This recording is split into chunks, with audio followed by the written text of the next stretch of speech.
Estando na hora regimental e havendo quórum legal, suplicando proteção a Deus, dou por abertos os trabalhos da presente sessão. Cumprimento os colegas julgadores, a representante do Ministério Público, senhores servidores, ilustres advogados, e coloco em discussão a ata da sessão anterior. Alguma objeção? Ata aprovada à unanimidade. Eu quero fazer registrar na ata dos trabalhos nosso sentido pesar pelo falecimento anteontem, aqui na capital, da veneranda senhora Maria Luzia Cavalcante Spi, mãe da ilustre juíza de primeiro grau da 37ª Vara, que tem substituído, está substituindo na nossa turma com brilhantismo, com eficiência, a nossa colega Ana Maria Spi. Estou registrando o nosso voto de sentido pesar e determinando que se oficie a família, externando a essa família a nossa solidariedade neste momento de dor e saudade. Perfeitamente. Adesão de todos, né? Todos. Fernando Torres. Senhor presidente, se Vossa Excelência nos permitir, nós queríamos aderir à manifestação do doutor colegiado, em meu nome pessoal, advogados e advogados presentes da OAB e da AMAT. Perfeitamente. Obrigado. Os registros serão feitos, as adesões e a família será comunicada. Obrigado. Em razão desse fato, a doutora Ana Maria Spitz, está atuando na turma, ela tinha alguns processos na pauta física que serão automaticamente retirados. Nós não temos condição de julgar o processo sem a presença da relatora. E, obviamente, que o féretro, sendo hoje, não se iria querer que ela estivesse aqui em razão do passamento da senhora sua mãe. Então, os processos físicos da pauta física da doutora Ana Maria serão retirados. E ela também teria uma pauta de PJE, que era a pauta das 9 e 6 horas, com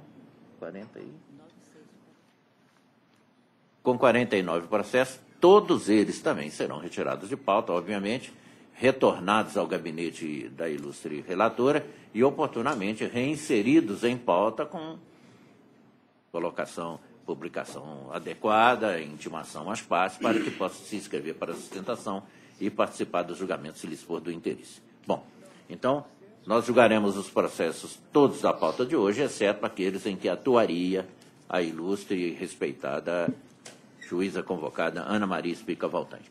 Então, vamos aos processos da pauta física de hoje. Pois não, doutor Sérgio? O senhor permite um registro? Pois não.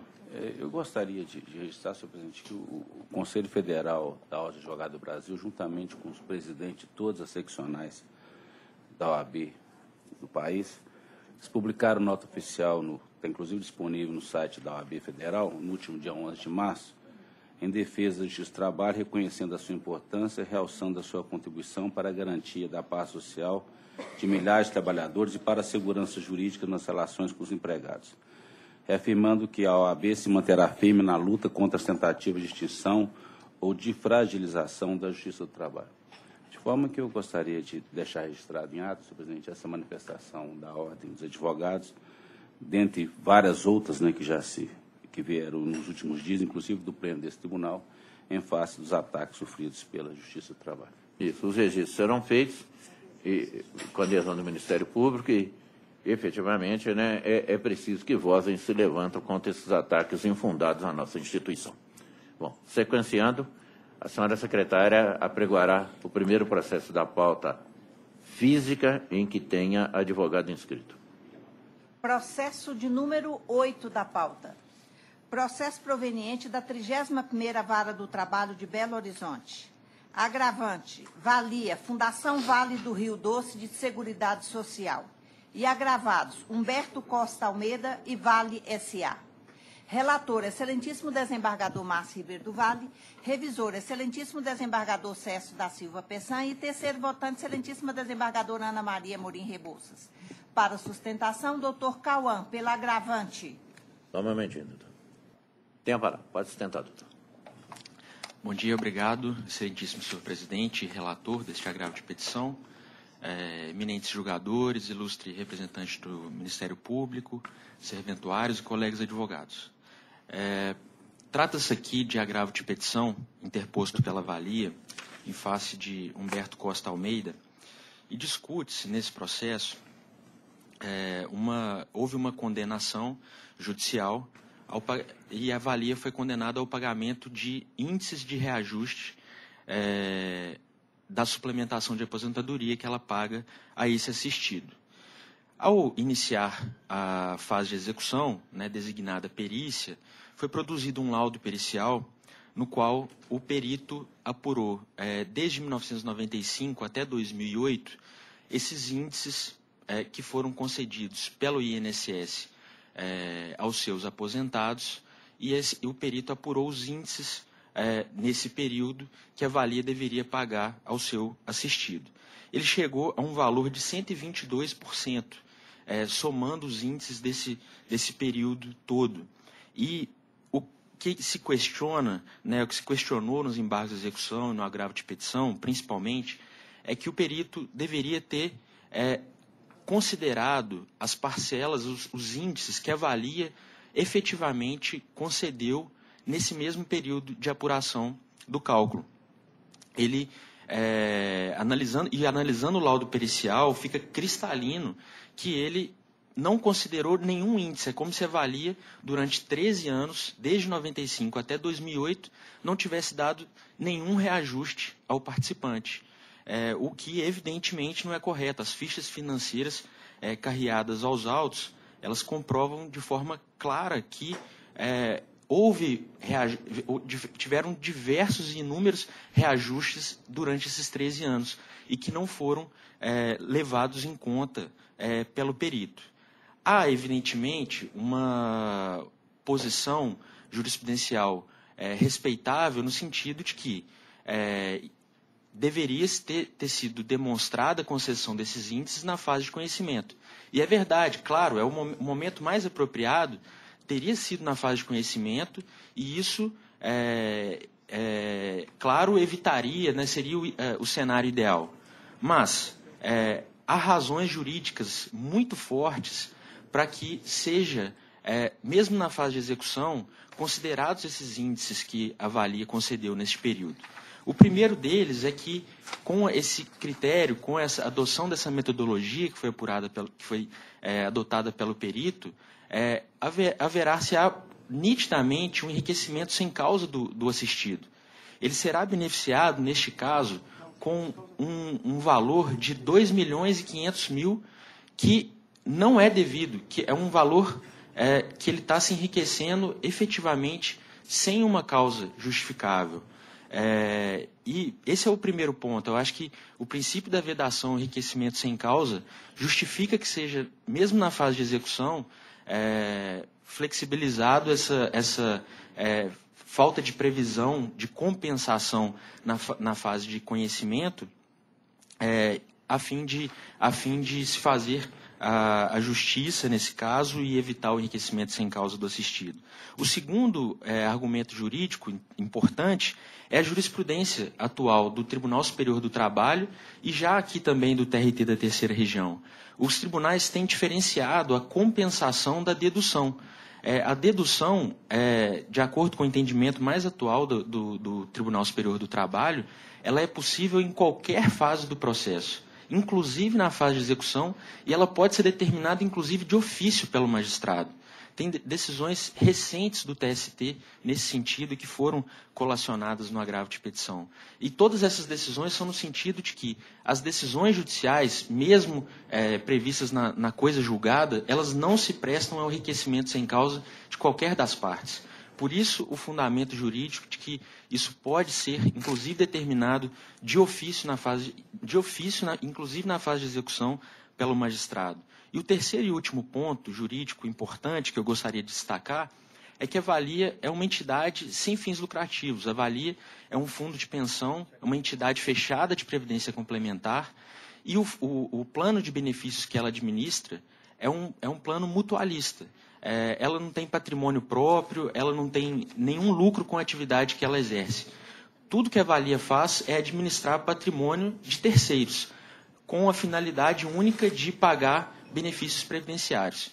Então, se ela retirar esse valor, esse montante vultuoso, para pagar um participante, um valor que é indevido, isso, em última análise, gerará um prejuízo para toda a massa de participantes e assistidos que fazem parte desse plano de benefício. Infelizmente, eles serão os maiores prejudicados com essa injustiça.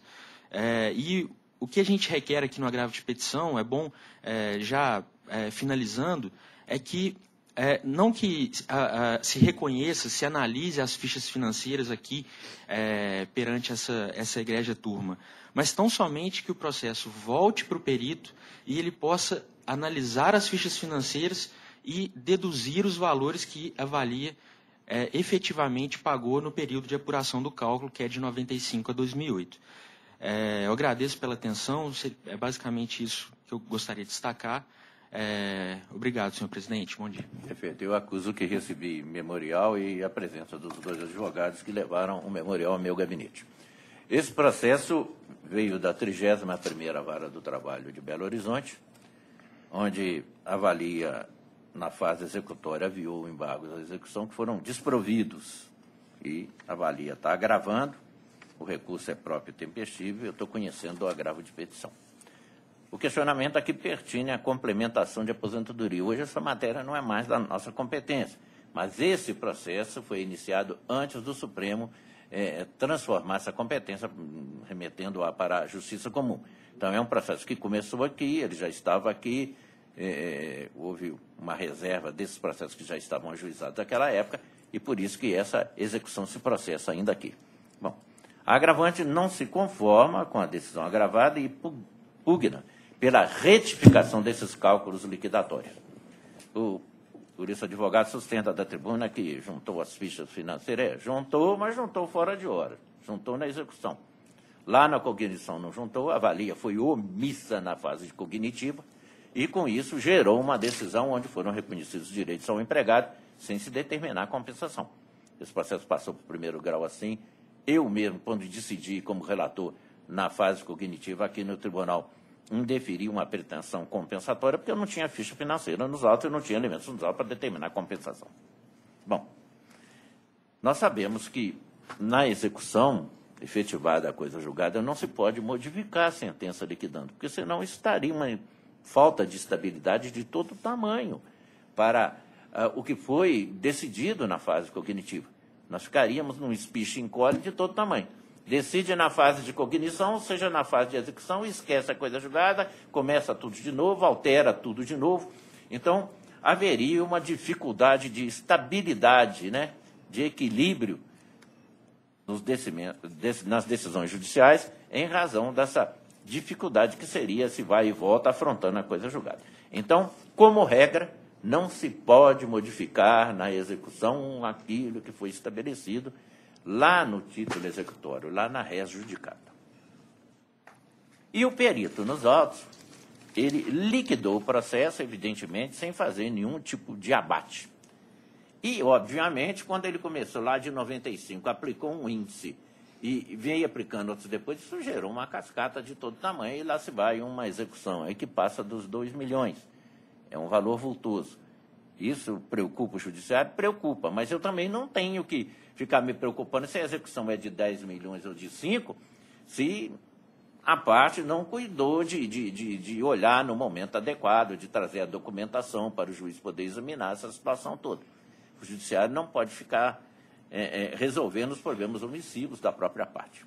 Só que, nestes autos, ao exame da inicial, né, foram deferidos ao reclamante, então, reajustes que vieram desde 95 para cá. Mas, evidentemente, também que a justiça não pode se tornar cega àquilo que está no processo. E o reclamante, na própria peça inicial, ao lançar as razões do pedido, as razões com as quais ele iria fazer o pedido, né, ao fundamentar as razões desse seu pedido, ele diz o seguinte: ocorre que a Valia, em descumprimento de seu regulamento básico e das normas pertinentes, somente aplicou na suplementação dos contribuintes assistidos, ora requerentes, o reajuste de 29, 54, 71 em maio de 95. O mesmo ocorrendo em maio de 96, em que o índice foi aplicado foi de 11,2508. Então, na inicial, o reclamante confessa que recebeu um patamar e que faltavam outros que acabaram sendo lhe deferidos nos autos. Mas, obviamente, que esses valores, esses índices que ele diz lá na inicial que recebeu, o perito não poderia inserir na hora de liquidar. Então, eu estou entendendo que, obviamente, está confessado nos autos pelo reclamante quando ele propõe a ação que ele recebeu esses dois índices e que esses dois índices, então, devem ser compensados.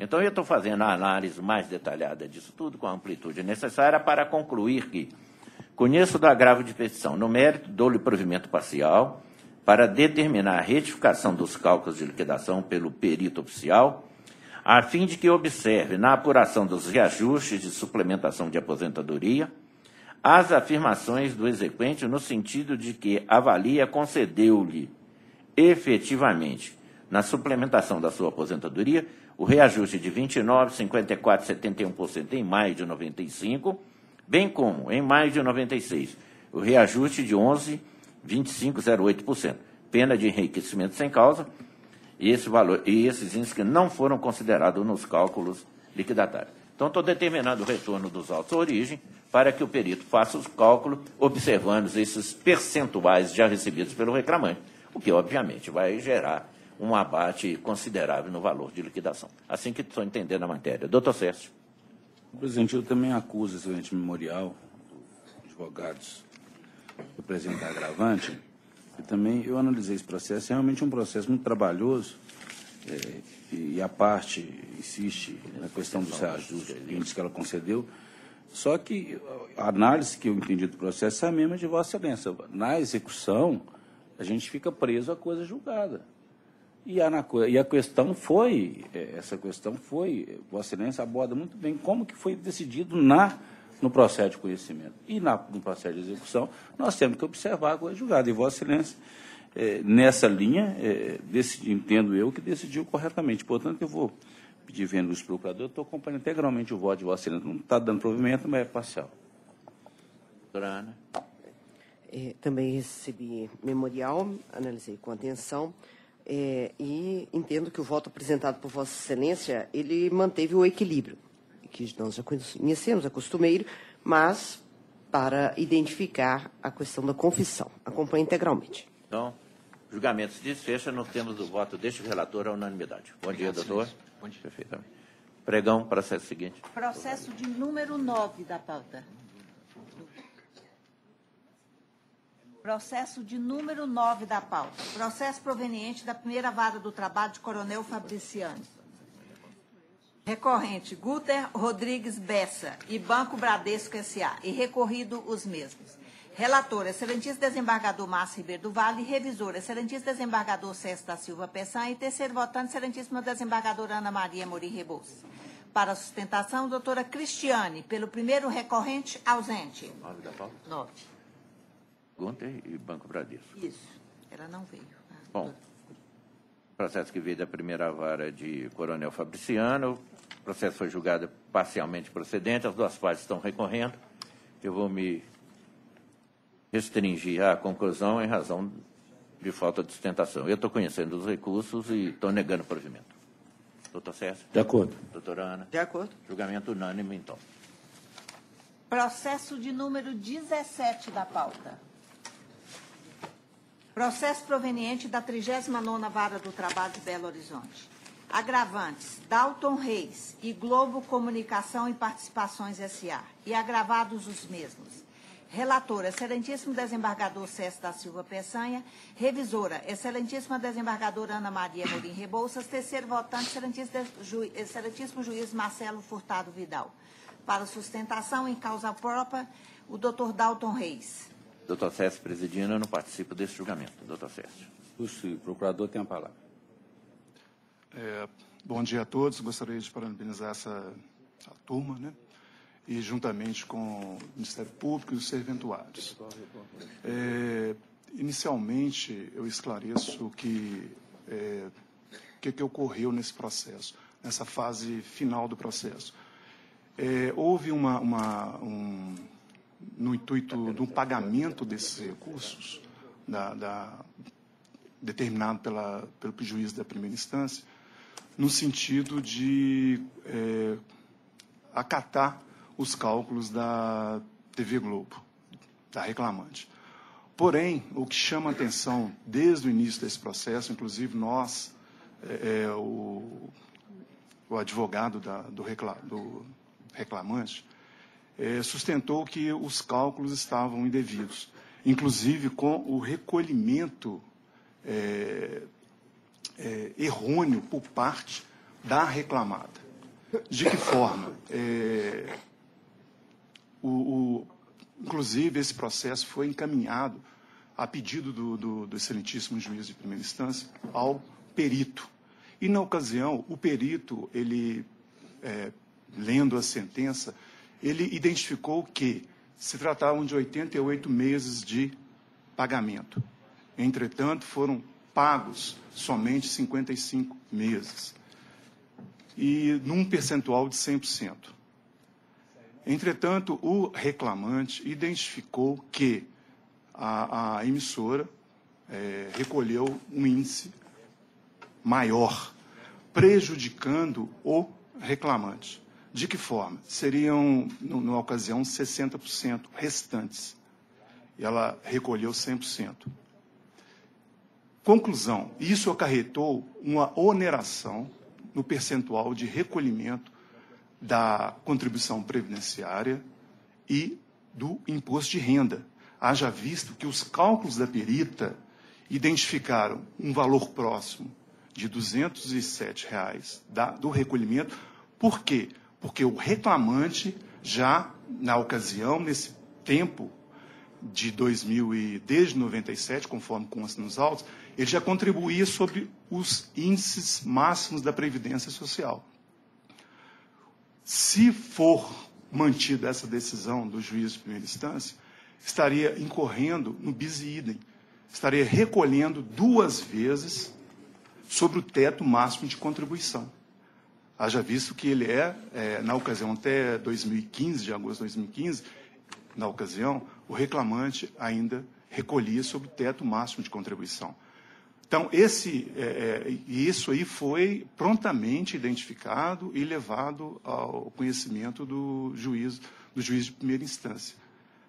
A perita fez os cálculos, nós concordamos com os cálculos, mas, efetivamente, mantido isso, quando se vê a planilha apresentada, observa-se que, no caso, o reclamante, o reclamante estaria ainda a receber um valor aproximado de 46 mil. Com as correções hoje, daria quase 50 mil reais.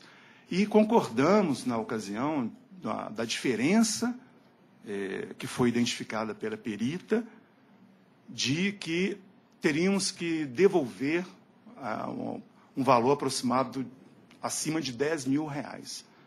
Então, basicamente, é esse o questionamento. O recurso o agravo de petição, ele tem esse cunho justamente para tentar mostrar alguns erros pontuais que foram vindo desde os embargos, dos questionamentos, foram questionados a perita 2 vezes, porém a perita ela não citou a diferença a devolver.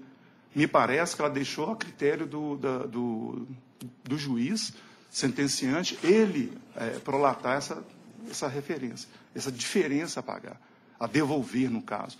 Porque se for mantida essa decisão, basicamente, o reclamante vai estar recolhendo um valor do imposto de renda indevido, porque se foi calculado 100% em cima dos 55 meses, certamente o cálculo do imposto de renda mudou de faixa. Correto? E o mesmo aconteceu com o INSS. Podem observar que nos autos, as planilhas mostram que,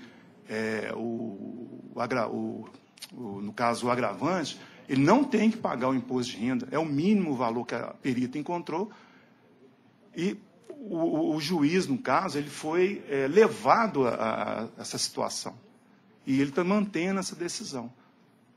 Então, desde já, eu agradeço, né, a todos, a turma presente, a todos presentes, e e só peço que se faça essa correção. Eu acuso o sobrevivente memorial do reclamante. O processo realmente é um processo delicado, porque ele teve duas fases de execução. Ele teve o reclamante teve êxito na primeira instância para que a reclamada fosse condenada a pagar o salário de um novo contrato de trabalho. Quando chegou aqui no tribunal, houve um provimento do recurso deposto para a reclamada para reduzir a remuneração fixada no novo contrato para 40% do vencimento básico do reclamante. O reclamante depois recurso de revista e obteve êxito lá no Tribunal Superior do Trabalho nesse aspecto. E aí o que acontece? Só que foi iniciada a execução. Na primeira instância, a execução lá teve duas fases. Primeiro começou a execução da parte que a reclamada não conseguiu passar a revista, os 40%. E aí foi feito o cálculo e pago. E depois que o processo voltou, veio fazer o cálculo dos 60%. A reclamada vai apresentar o cálculo de 100%, esquecendo os 40%.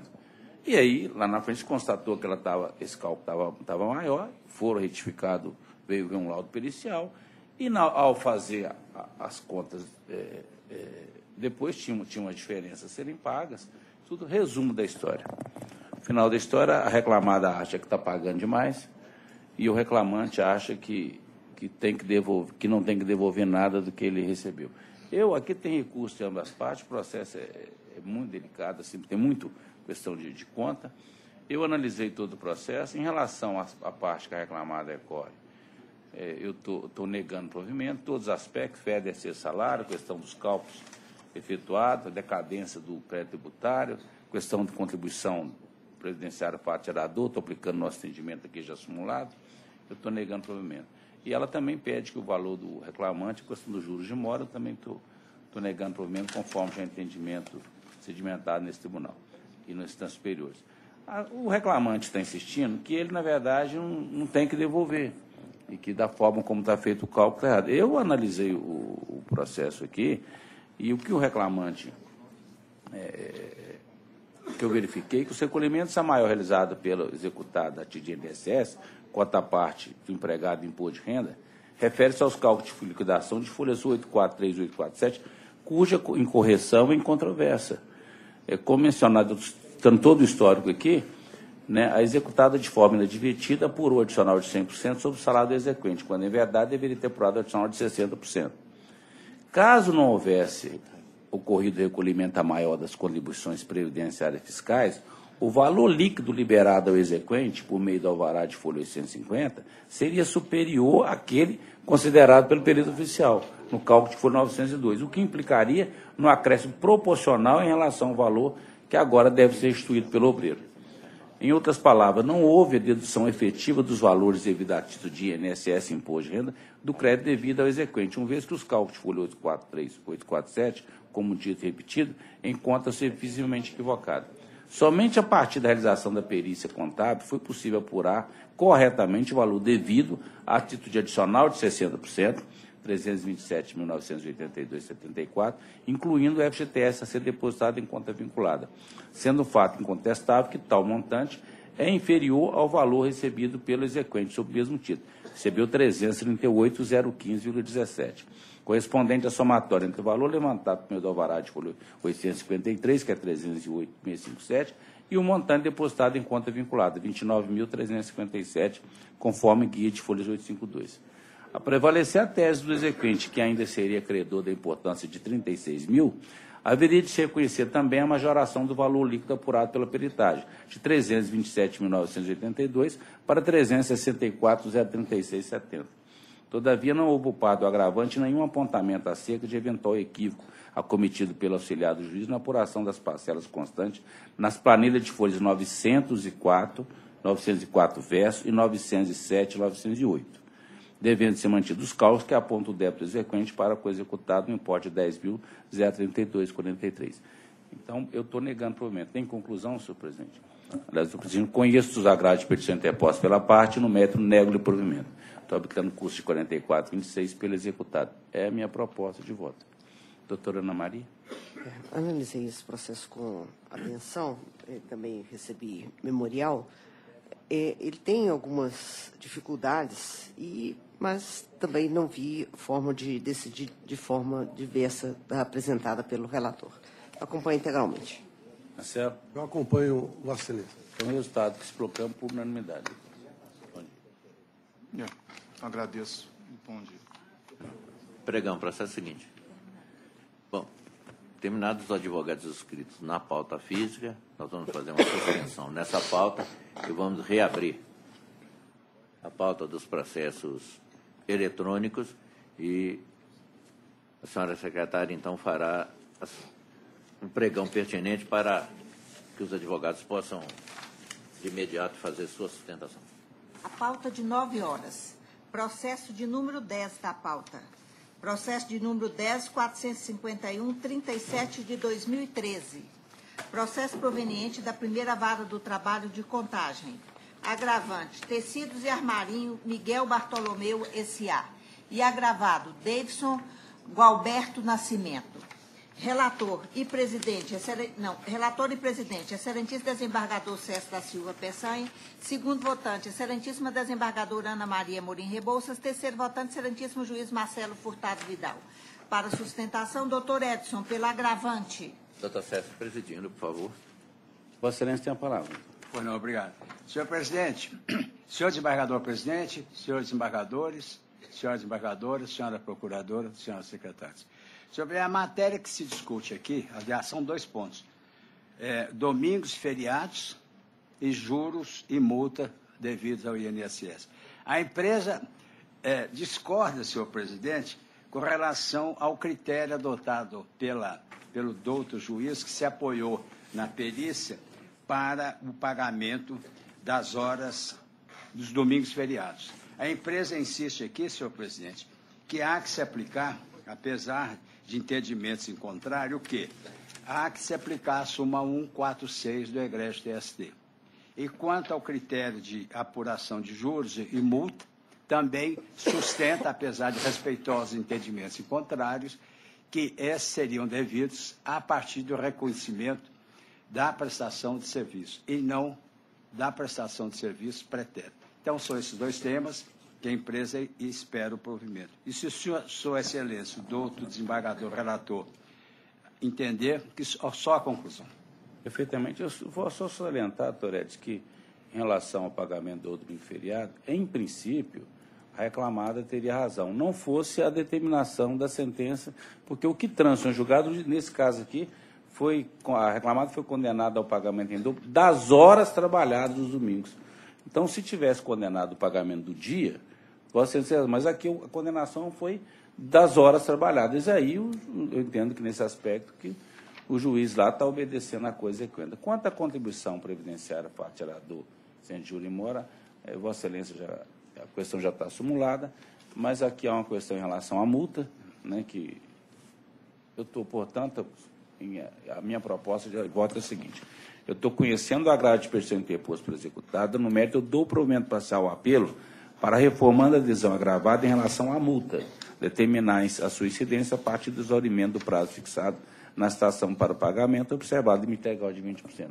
É a minha proposta. Doutor Ana? Estou de acordo. Doutor Marcelo? De acordo. Então, o resultado se proclama por unanimidade. Bom dia, obrigado. Bom dia também. Pregão, processo seguinte. Processo de número 26 da pauta. Processo de número 10.974/82 de 2016. Processo proveniente da Vara do Trabalho de Guaxupé. Recorrente, Usina Monte Alegre Limitada. E Jorge Antônio da Silva. E recorrido os mesmos. Relator e presidente, excelentíssimo desembargador César da Silva Peçanha. Segundo votante, excelentíssima desembargadora Ana Maria Morim Rebouças. Terceiro votante, excelentíssimo juiz Marcelo Furtado Vidal. Para sustentação, doutor André, pela reclamada recorrente. Doutor César, presidindo. Vossa Excelência tem a palavra, André. Bom dia. Eminente desembargador-presidente, ilustres companheiros da outra turma, ilustres representantes do Ministério Público, senhora secretária, colegas presentes. Bom, essa hipótese aqui, essa questão é de conhecimento da turma, né? A usina Monte Alegre, é a velha questão dos sanitários, né? A questão sanitária na usina de cana-de-açúcar. O que eu pondero aqui, foi realizada uma perícia, e essa perícia constatou que, a partir de 2012, a questão do sanitário foi cumprida a contento, inclusive com a instalação dos dos trailers, né, que eu sempre comento aqui, foi a primeira usina do Brasil a instalar esses trailers, foi questionada na época pelo sindicato, o Ministério Público até acompanhou no início essa questão lá, e o laudo constata também que no período anterior havia um cumprimento parcial. E o juiz fixou esse dano moral em R$5.000, que era o dano moral que vinha sendo fixado mesmo antes desse esforço da empresa de se adequar, investir nesse trailer. Então, o que eu pondero é essa questão do dano moral, a redução desse valor. Não vou pedir nem exclusão, porque, de fato, se comprova que... Então, a ponderação seria essa com relação a essa questão do dano moral. E nós temos uma outra questão que eu acho que merece um pouco de atenção, que é a questão do adicional de salubridade no recurso do reclamante, porque ele pondera que em outros processos foram feitas medições, não nesse. Na medição desse não deu, a temperatura deu dentro do normal, o IBUT. Só que o juiz esclareceu essa questão, que analisando a prova, ele destacou que essas medições abre aspas, não podem ser aplicadas, no caso em apreço, vez que as apurações foram realizadas em outras glebas de terra, as quais são totalmente distintas da que foi objeto de avaliação nesse processo, não evidenciando as mesmas condições de trabalho. Porque a usina ela tem várias frentes, elas são até subdivididas por letras, em algumas numas regiões mais quentes, outras nas regiões mais úmidas, mais frias. Então, o que eu pondero é que seja mantida a sentença lastreada no laudo. Então, é o que se espera, excelências, mantida a sentença na questão do recurso do reclamante e provido da reclamada para que seja reduzido esse dano moral arbitrado em razão do banheiro. A questão do dano moral, o advogado é fiel aos fatos da tribuna, né? Realmente é isso mesmo. Até o que constatou o perito, que até 2010 não tinha... a reclamada não cumpriu as exigências. De 2000 a 2010, 2012, de forma precária. E a partir de 2012, regularizou a situação e há um laudo pericial com as fotografias de tudo, de todas as instalações lá. E exatamente por isso E o reclamante começou a trabalhar em 84, e esse contrato de trabalho, pelo menos na época da propositura da ação, ainda estava em vigor. Hoje eu não sei, mas ele estava em vigor, né? E, então, o que aconteceu? O reclamante, no período, porque tem um protesto também interruptivo em relação à prescrição, ele, no período imprescrito, parte do período, né, ele ficou realmente submetido a essas instalações e, por isso, foi deferido o dano moral. Eu estou mantendo a condenação de dano moral, mas dando provimento tocante ao valor, exatamente pelas ponderações feitas pelo ilustre advogado. É que essa reclamada, depois de algumas condenações, ela adotou as medidas necessárias para evitar que isso acontecesse. Ou seja, forneceu as condições adequadas, ou seja, aquele caráter pedagógico da pena foi atingido. Mas, de toda forma, o reclamante ficou submetido a essa situação durante um período do contrato de trabalho, e por isso eu estou... a minha proposta de voto é reduzir o valor, efetivamente, para R$ 2.500, na esteira do que temos feito em outros processos nesse tribunal. Em relação ao intervalo entre a jornada, a questão é que tem um período que não juntou o cartão. Engraçado que essa empresa, normalmente, ela junta. Cada processo é um processo, porque tem processo aqui que eu lembro que eu já atuei, não deferia porque a empresa comprovou a concessão do intervalo. Nesse, o juiz limitou a um período em que a empresa não juntou os controles de jornada. E aí, em face da ausência nesse pequeno período, né, eu estou também mantendo uma decisão, somente nesse PT 2011, o restante não tem. E a questão do adicional de salubridade, aqui foi determinada uma perícia que foi feita para duas questões. Uma é a questão da insalubridade e a outra é essa questão das condições de trabalho. É um laudo extenso e aqui tem uma particularidade. Esse reclamante ele trabalha desde 84 da empresa e, conforme salientado pelo procurador, a empresa tem várias frentes de trabalho. E, segundo consta no laudo oficial, o que acontece? São várias glebas que ela tem que planta e colhe cana-de-açúcar na região. Pois bem, esse perito, o que ele fez? No dia desse laudo, ele foi na gleba Rancharia. Né? Lá, no dia que ele fez a medição do calor, estava um dia ensolarado, mas com muito vento. E aí o que aconteceu? A medição naquele dia do aparelho deu 24,1, salvo melhor juízo, quando o exigido é 25. Ele falou, nesse dia não deu. Mas nos outros dias que eu medi, em outros processos, e ele cita vários processos, né, os índices foram maiores, foram 28, 29, e cita aqui várias medições que ele tinha feito em outras datas, dizendo que está configurada a insalubridade. Isso é o mesmo laudo, não é laudo emprestado, não. É no mesmo laudo, porque se fosse outro laudo, eu podia até tratar dessa questão a ela, matéria. Não, aqui não. Aqui é o mesmo laudo pericial, essa conclusão está as folhas 32 e 33 desse laudo pericial. Aí o que aconteceu? O juiz falou assim, bom, tendo em vista que no dia lá que foi medido não deu insalubridade, eu não vou dar insalubridade. Eu falei, não, peraí, não deu nesse dia, mas todos os outros deu. E aqui tem essa particular, quer dizer, lá o reclamante não trabalhava só naquela gleba, ele trabalhava em todas as glebas que foi feitas as medições. Então, eu estou aqui transcrevendo o laudo pericial, esse laudo, e eu estou entendendo que nesse particular o reclamante tem direito sim. E aí minha proposta de voto é exatamente com base no mesmo laudo, porque aqui é questão de interpretação do laudo, né? Eu estou dando provimento. Então, a minha proposta de voto em conclusão é a seguinte: eu conheço do recurso ordinário adesivo, e no mérito eu dou o provimento parcial ao recurso interposto ordinário interposto pela reclamada para reduzir a condenação a título de pagamentos de indenização por danos morais ao montante de R$ 2.500. E eu dou provimento ao recurso ordinário interposto pelo reclamante para acrescer a condenação o pagamento de adicional de insalubridade no grau médio por todo o período contratual imprescrito, com reflexo em 10º salário, férias, mais um terço, FGTS, ficando invertido os ônus de pagamentos honorários policiais para apuração das condições insalubres habitadas na origem, que passa a ser responsabilidade reclamada. Eu estou declarando a natureza salarial das parcelas deferidas, exceção dos reflexos do adicional de insalubridade em férias indenizadas, mais um terço e FGTS. Mantém o valor optado da condenação por ainda compatível. É a minha proposta de voto.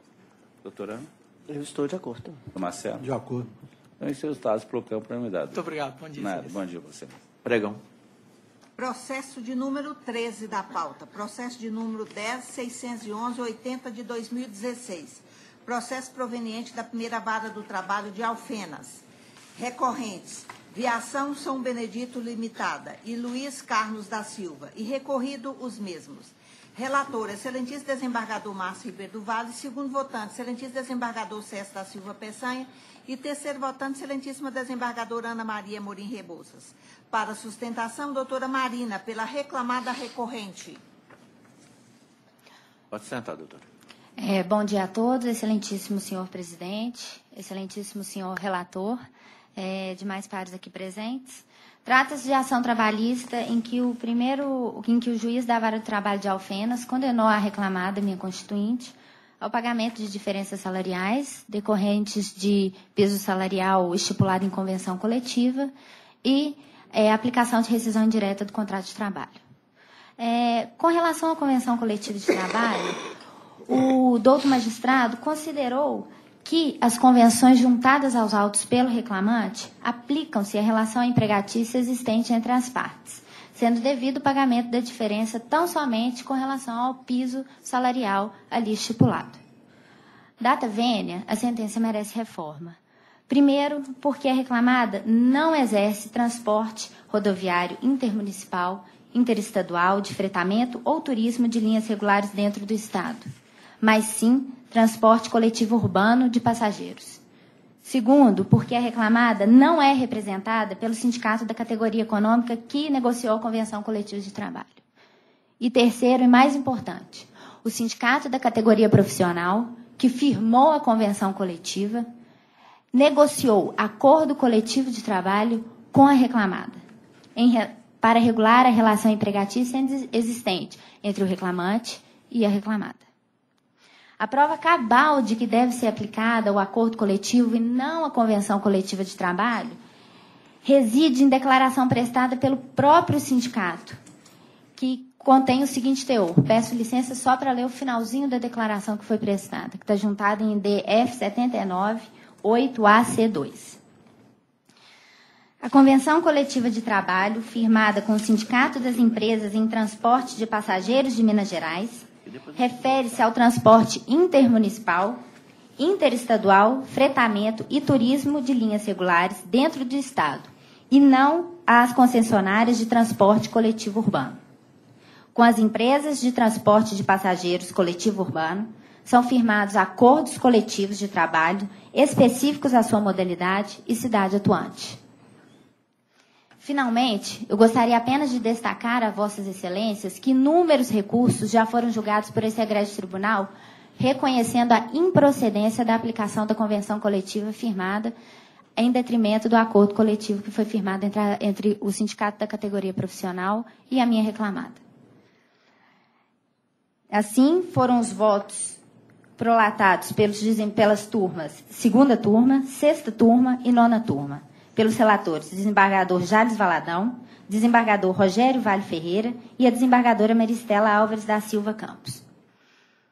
Apenas para a ciência de Vossas Excelências, eu acho importante fazer uma ponderação que tantas outras ações com o mesmo teor já foram julgadas e improcedentes em primeira instância. Ocorre por uma mudança de juízo, foi proferida a sentença culminando pela aplicação do instrumento coletivo de trabalho, que é o melhor juízo, não abrange a relação empregatícia da reclamada e do reclamante. Lá do outro, além da decisão referente à aplicação da Convenção Coletiva de Trabalho, tem-se necessária a reforma da sentença com relação à aplicação de rescisão indireta do contrato de trabalho. Primeiro, porque resta clara a inaplicabilidade da Convenção Coletiva em detrimento do acordo coletivo. E ainda que assim não fosse, a reclamada não descumpriu qualquer obrigação contratual pactuada.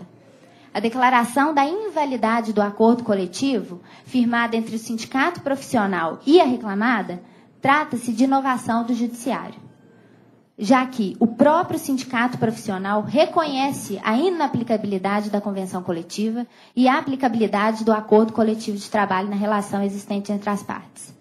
O acordo coletivo foi firmado em boa-fé e por partes legítimas. Tanto é que, não obstante o juiz de origem tenha afastado a invalidade do acordo coletivo de trabalho, continuou a aplicar a referida norma para a concessão dos demais benefícios ali existentes. Por tudo isso, espere-se provimento do recurso interposto pela empresa e que seja julgado improcedente o recurso ordinário interposto pelo autor. Bom, esse processo vem da primeira vara do trabalho de Alfenas, que julgou procedentes em partes os pedidos aduzidos na inicial.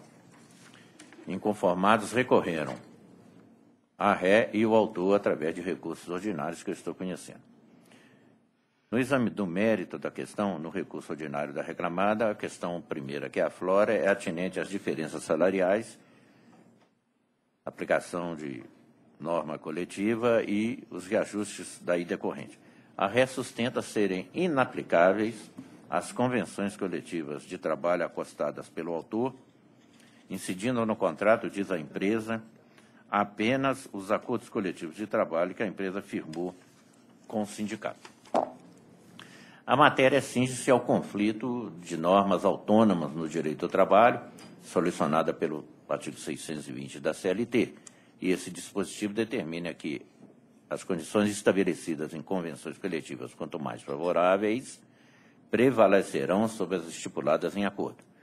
Então, deve-se aplicar, dentre as normas coletivas, do convenção, aquela que traz mais benefícios à categoria obreira, segundo a teoria do congumbamento.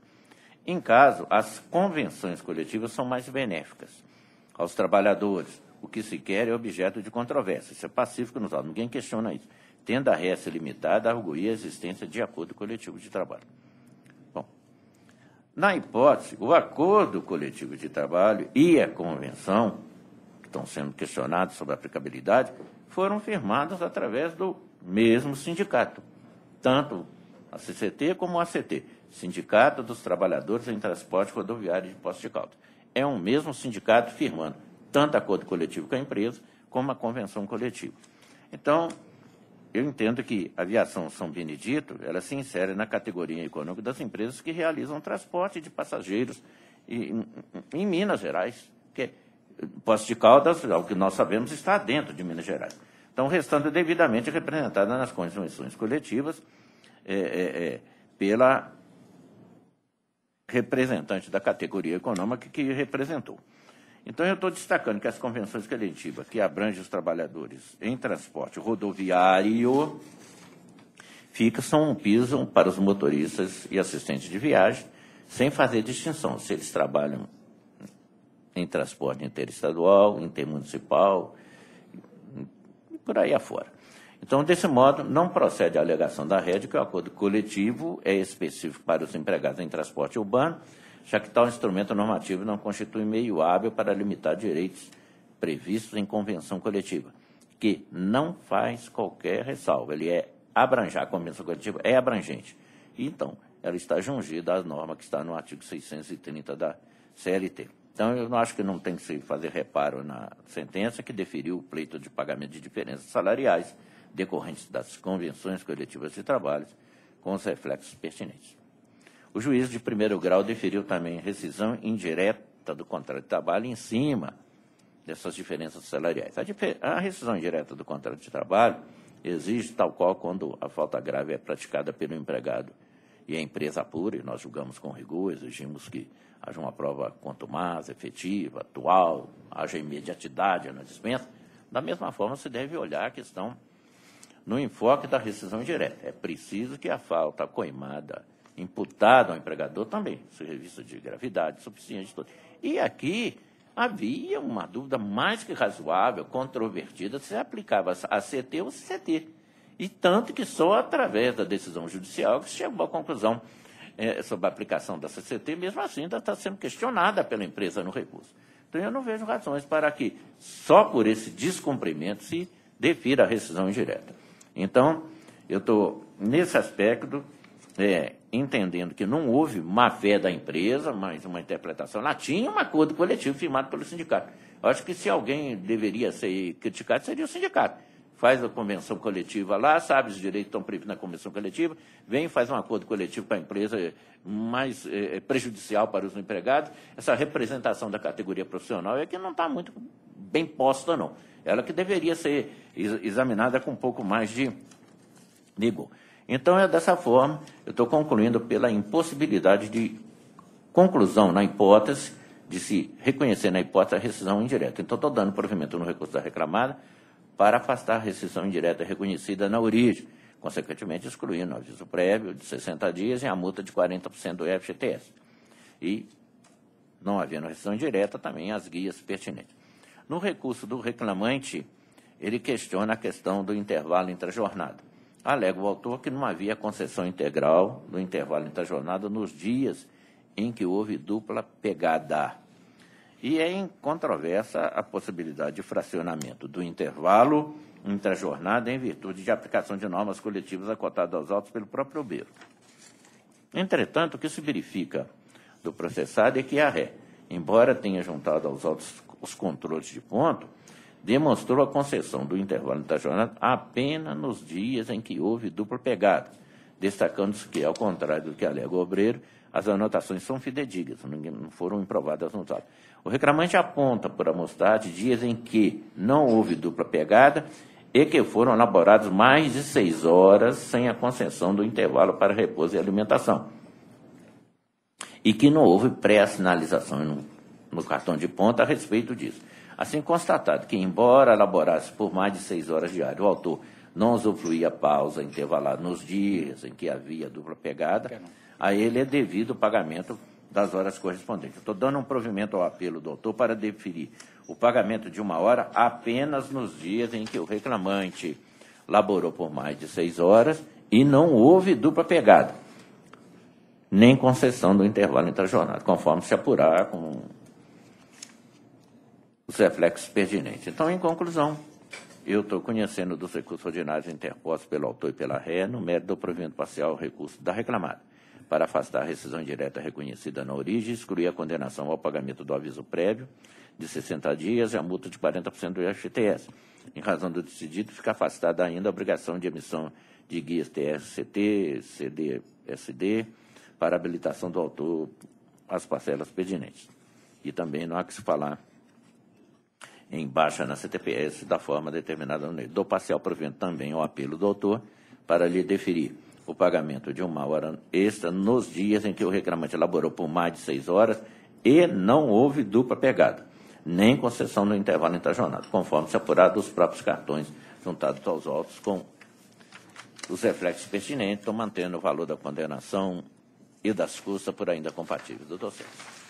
Presidente, eu estou acompanhando, aliás, a declaração do sindicato lá de Poste de Caldas lá, eu não dou essa validade que a reclamada não empresta, não.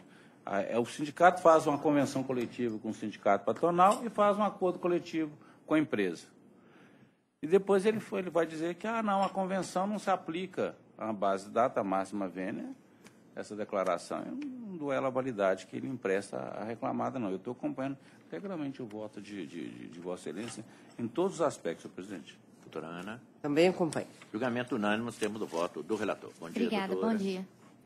Pregar um processo seguinte. Processo de número 6 da pauta. Processo de número 10.324, 23 de 2016. Processo proveniente da 44ª Vara do Trabalho de Belo Horizonte. Recorrente, Companhia Brasileira de Distribuição. E recorrido, Hugo Baldo Campelo de Oliveira Reis. Relator, excelentíssimo desembargador Márcio Ribeiro do Vale. Segundo votante, excelentíssimo desembargador César da Silva Peçanha. E terceiro votante, excelentíssima desembargadora Ana Maria Morim Rebouças. Para sustentação, doutor Márcio, pelo recorrido, pelo reclamante recorrido. Está sustentando pelo Hugo Baldo. Isso, bom dia É isso? a todos. Correto, excelência. Bom, a minha conclusão é conhecer do recurso interposto e no mérito negar provimento. Quer sustentar, doutor? Só verificar se exige alguma eventual divergência. Doutor Sérgio? Não estou acompanhando. Doutora Ana? Acompanho. Julgamento unânime, temos o voto do relator. Muito obrigado, bom dia. Processo seguinte, bom dia. Processo de número 21 da pauta. Processo de número 10.854, de 2015. Processo proveniente da Terceira Vara do Trabalho de Uberaba. Recorrente, Raimundo Gomes de Castro e R. Franco Engenharia Limitada. E recorridos mesmos e Vale Fertilizante S.A. Relator, excelentíssimo desembargador Márcio Ribeiro do Vale. Segundo votante, excelentíssimo desembargador César da Silva Peçanha. E terceiro votante, excelentíssima desembargadora Ana Maria Morim Rebouças. Para sustentação, doutor Walisson, pelo reclamante recorrente. E pelo reclamante? Sim. Sim, tem a palavra. Excelentíssimo senhor presidente e demais componentes dessa egrégia turma. Senhor presidente, há possibilidade de adiantar o voto só para me ater àquilo que... Está negando provimento. Está negando provimento. Esse processo é proveniente da Terceira Vara do Trabalho de Uberaba, do qual o juiz de origem indeferiu as horas intíneres, horas extras intervalares e as horas além da oitava. Vou me ater apenas a esses 3 pontos. Com relação às horas extras, o juiz de piso considerou como válidos os cartões de ponto, uma vez que o reclamante reconheceu que registrava corretamente os cartões de ponto. No entanto, não houve a integralidade da juntada desses registros de jornada.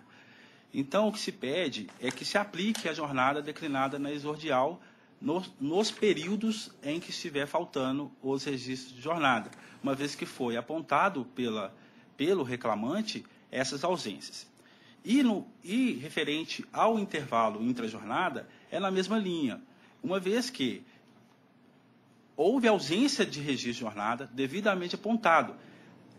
Além do mais, ainda houve apontamento da não concessão total desse intervalo.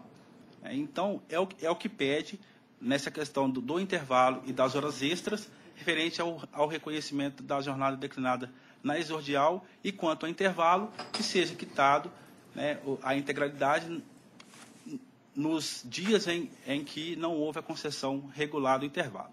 Em relação às horas intíneres, o juiz pautou num tempo onde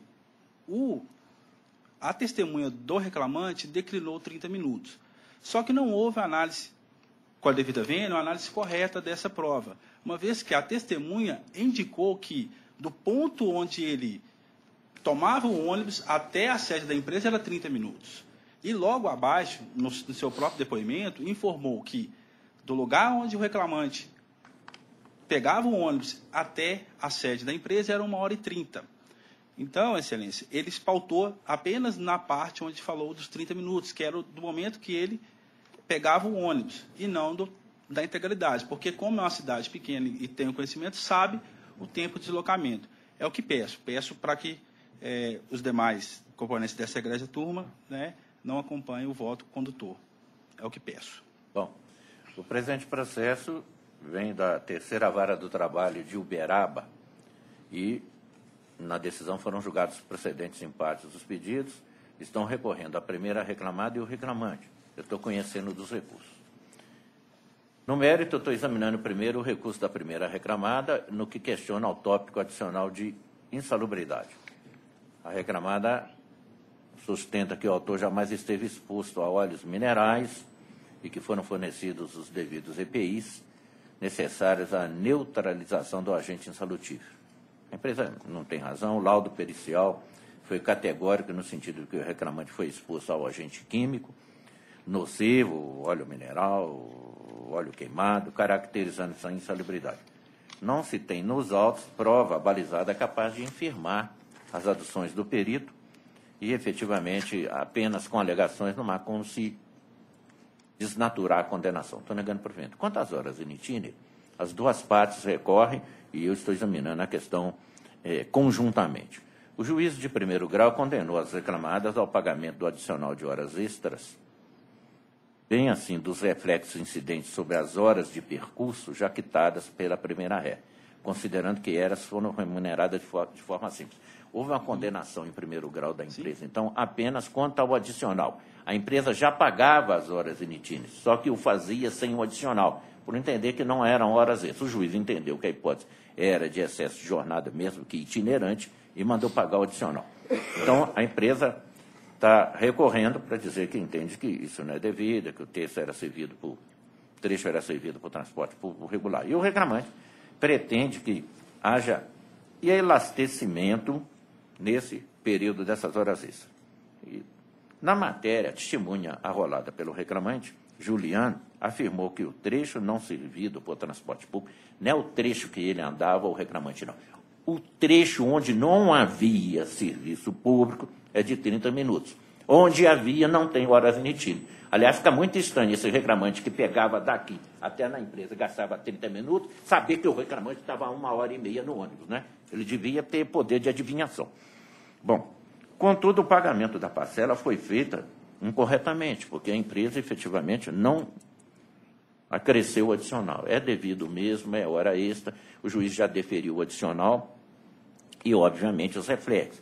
E quanto ao reclamante, se o trecho não servido para o transporte público era 30 minutos em cada etapa, 30 para lá, 30 para cá, foi assim que foi a condenação, não vejo como modificar. Nego provimento aos dois recursos. Honorários periciais. A empresa quer que se reduza, o valor foi arbitrado em R$ 1.500, está mais que razoável, dentro dos patamares que nós usamos aqui na decisão, não vejo como modificar.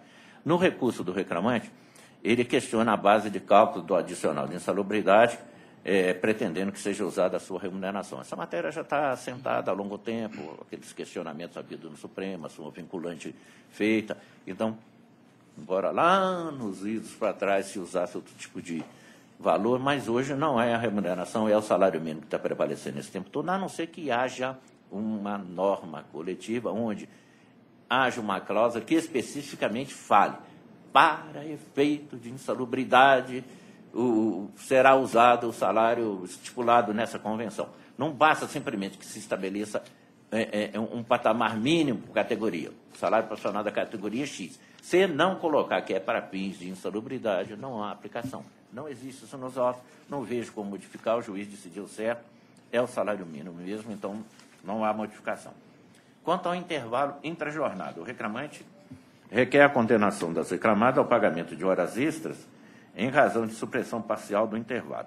Ele sustenta que a ré não corrigiu os autos cartões de pontos de todo o período, e mesmo os juntados a período inferior a 1 hora. Bom, quanto ao tema, o próprio reclamante, em depoimento pessoal, reconheceu a validade dos cartões de pontos, dizendo que eles são corretos. E nesses cartões está incluída a pausa intervalar. O depoimento diz o seguinte, que o depoente registrava o ponto no momento em que saía do posto de trabalho e no momento em que ele retornava por ocasião do intervalo entre a jornada. Ele mesmo diz que registrava quando saía, registrava quando entrava. Há o registro nesses cartões de ponto. Não vejo como mandar pagar esse intervalo. Tem um período pequeno aqui que a empresa, no fim do contrato de trabalho, não juntou o cartão de ponto dos últimos 15 dias. Agora, num contexto de uma relação de emprego, de um lapso considerável, esses últimos 15 dias que não juntou o último cartão de ponto ali, eu não vou presumir que a situação se modificou e que nesse período ele tenha trabalhado. Eu estou entendendo que tem que se aplicar aqui a OJ 233 da SDI e do TST, que manda que se unifique o período, se interprete o período dentro do contexto dos outros cartões de ponto. Estou negando o provimento. Quanto às horas extras, o questionamento também é em cima desses 15 dias. Não vejo razões para alterar. O reclamante diz que fazia 12 dias de folga a cada 90 trabalhados, os quais não foram usufruídos. Ele requer o pagamento de mais 76 dias trabalhados como extra. Lá nessa empresa, parece que esse reclamante era um funcionário de um pouco mais de destaque, e ele, após um período maior trabalhado, ele tinha direito a umas folgas para ir visitar a família. Tem prova nos autos, e até confissão, de que ele usufruiu vários 36 dias de folga do autor. Isso não era registrado no cartão de ponto. O reclamante quer que não sejam só esses 36, mas 76 dias de folga não registrados, pretendendo o recebimento.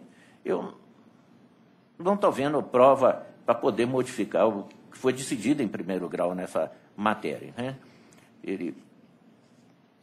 Os períodos que ele usufruiu, os 36 que conversa, também não estão registrados também. Não há uma prova efetiva que me convença diferentemente disso. E o reclamante tem um tópico ainda referente à diferença de verbas rescisórias. Ele aduz que as verbas rescisórias foram quitadas a menor sem incidência de horas extras e das horas in itinere. Bom, o juiz de primeiro grau, quando deferiu aquele adicional lá incidente às horas in itinere, já deu os reflexos. Um descanso, aviso e tudo. Então, as diferenças que teriam já foram deferidas. Ele não tem nem interesse recursal para recorrer. Quanto à multa do 477, em razão de não entrega de guias, eu estou aplicando a súmula 48 do tribunal para dizer do desprovimento. E a questão também abrange as multas convencionais. O reclamante quer receber honorários, não há o credenciamento sindical, a súmula de jurisprudência do tribunal, e nesse sentido. Ele quer a aplicação do artigo 523 do CPC, para, de tabela, aplicar o 475J do CPC de 73. Essa matéria também já tem tese jurídica prevalecente no tribunal, para falar que não há aplicação aqui no nosso processo do trabalho. Em conclusão, estou conhecendo os dois recursos e negando o provimento. Doutor Sérgio. Presidente, esse processo, o reclamante trabalhou 2 anos, 3 meses aproximadamente. Na audiência inaugural, tomou o depoimento dele de uma testemunha. Ele afirmou expressamente que os controles de jornada registram a jornada real de trabalho. Aí, bate-se aqui num período que a empresa teria deixado de juntar o cartão de ponto, um período. Aí eu fui olhar o processo, porque quando a empresa realmente não junta, em princípio, a tendência é dar judicial. Mas aqui a empresa juntou o cartão de todo o período. Aí o que aconteceu? E a empresa faz a apuração até o dia 20 de cada mês, cada cartão. Aí o último cartão, quer dizer, ele foi dispensado 6 de fevereiro. Ela juntou o cartão de janeiro, aí ficou faltando os dias de 20 de janeiro a dia 6 de fevereiro.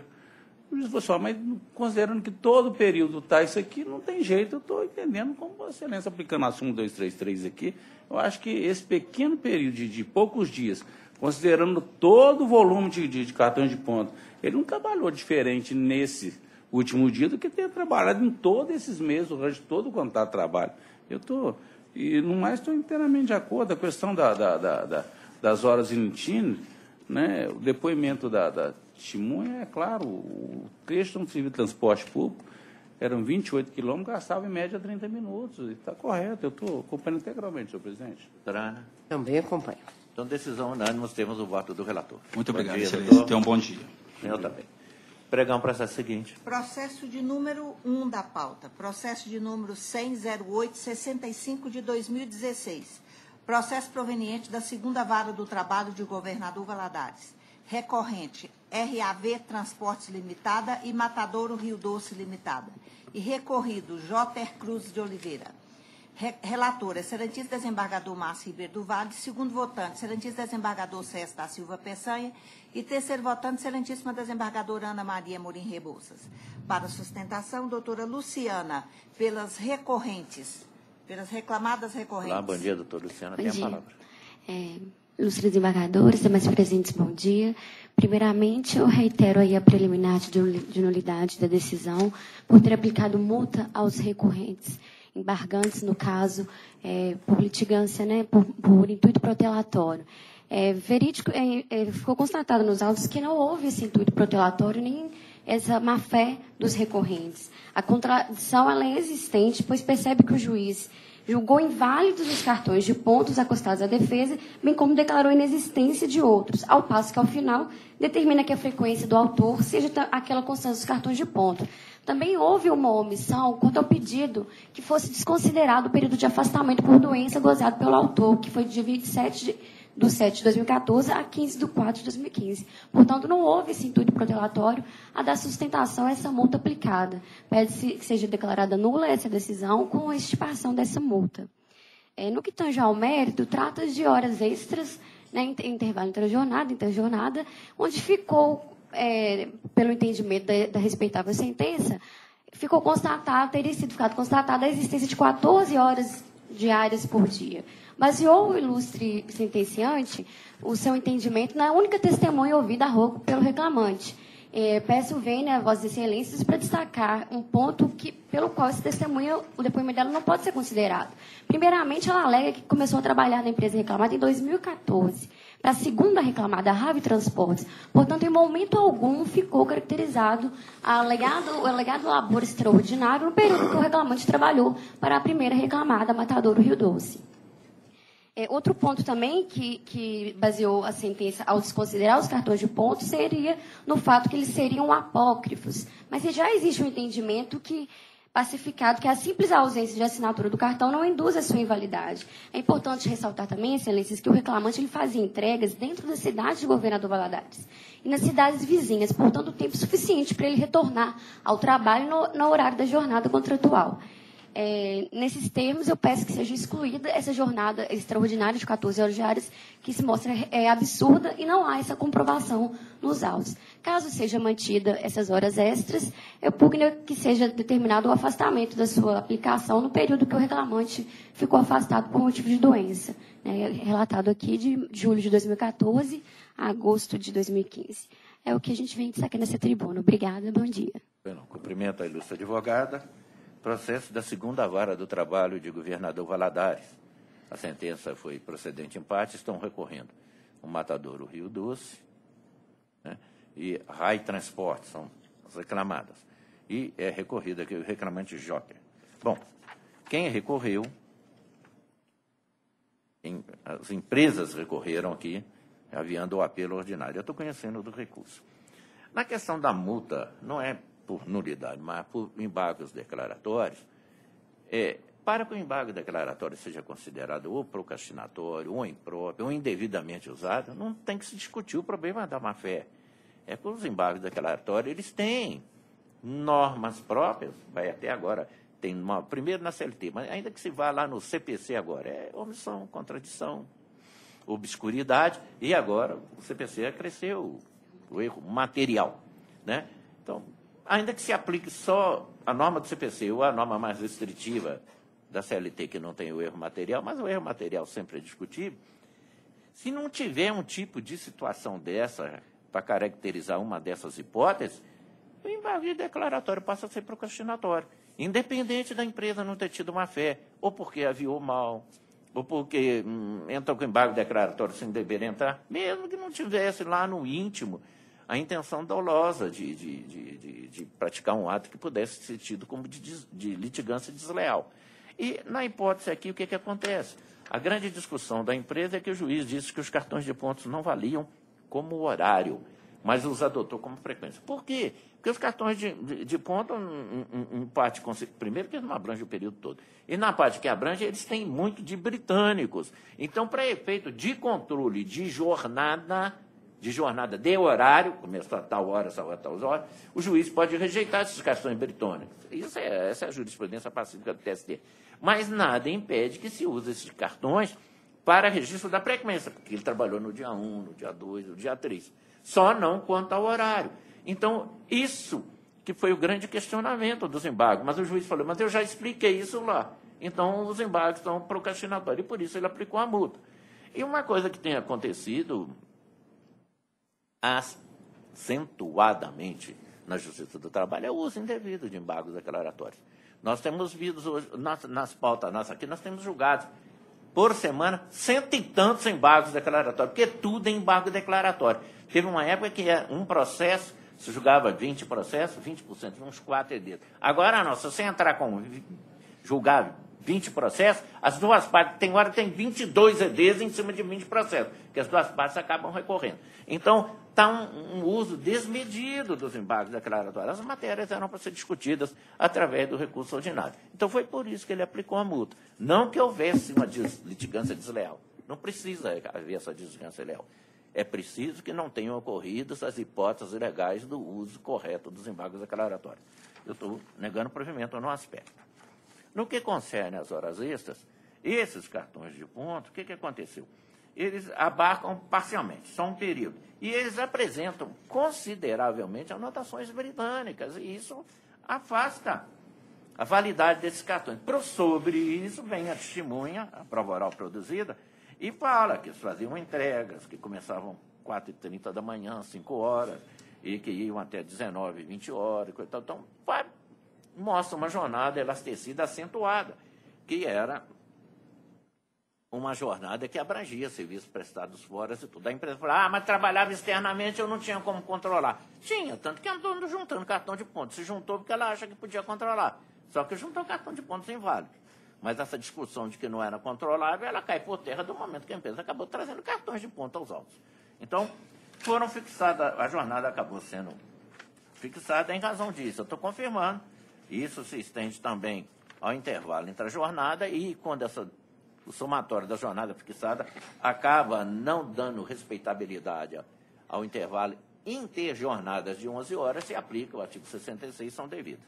Agora, para evitar qualquer tipo de dúvida, embora os cartões de ponto do período que ele teve afastado pela Previdência não tenham nos autos, o que já passaria, porque o juiz mandou aplicar com essa frequência, mas para não ter a menor dúvida, eu estou dando um provimento para excluir da condenação todos os extraordinários e reflexos do período de benefício previdenciário, ou seja, de 27/7/14 a 15/4/15, mantendo no mais a decisão. Porque assim, por exemplo, fica claramente aqui para facilitar na execução que período que abrange com a mulher. Nesse período que tem a prova de que ele esteve em gozo de benefício previdenciário, eu estou mandando excluir todos os direitos que foram deferidos dos autos. Não há incidência nesse período. Assim que eu estou entendendo a matéria. Doutor Sérgio. Presidente, eu também analisei o feito e eu, particularmente, tenho muita resistência de aplicar multa em embargos de declaração, né? Mas, excepcionalmente, aplico, mas é que o que está acontecendo, Vossa Excelência salientou, o número de embargos de declaração que está sendo interposto realmente está despropositado em relação à quantidade de processos que são julgados. E, na grande maioria das vezes, o que se observa é que não era caso nenhum de embargo de declaração. Aqui está claro, está lá a frequência, aí a parte, mas eu quero. Eu li o ED, eu entendi que realmente não havia necessidade, podia ter entrado direto com recurso ordinário.